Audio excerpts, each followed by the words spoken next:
బ్రతకడం గొప్ప కాదు, బాగా జ్ఞాపకం పెట్టుకోండి, చచ్చిపోవడం గొప్ప. ఎందుకో తెలుసా?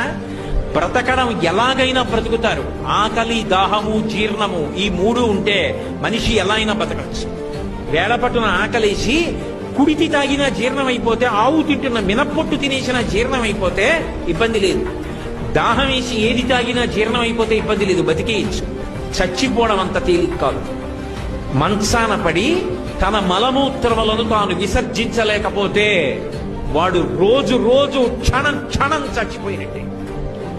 ఆ మలమూత్రములు తన శరీరంలోంచి బయటికి వస్తే పురుగులు పుట్టి శరీరాన్ని కొరికేస్తుంటే సొంత భార్య కూడా కంపులోకి రాలేక, పనివాళ్లు కూడా చెయ్యక, గది తలుపులు వేసేసి కుక్కకి పెట్టినట్టు గిన్నెలో తీసుకొచ్చి అన్నం పెడితే తాను చేసిన పాపాలు జ్ఞాపకానికి వచ్చి కుమిలిపోతే రక్షించేవాడు ఉండడు.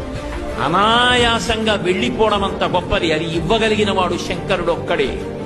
అందుకే బ్రతికినంత కాలం ధర్మాన్ని పట్టుకుని బ్రతికిన వాడు ఎవరి దగ్గర చెయ్యి చాపకుండా బ్రతికి, ఎవరితో చేయించుకోకుండా పరమ సంతోషంగా భగవన్నామని చెప్పుకుంటూ వెళ్ళిపోతాడు. అంతకన్నా ఏం కావాలి మనిషికి?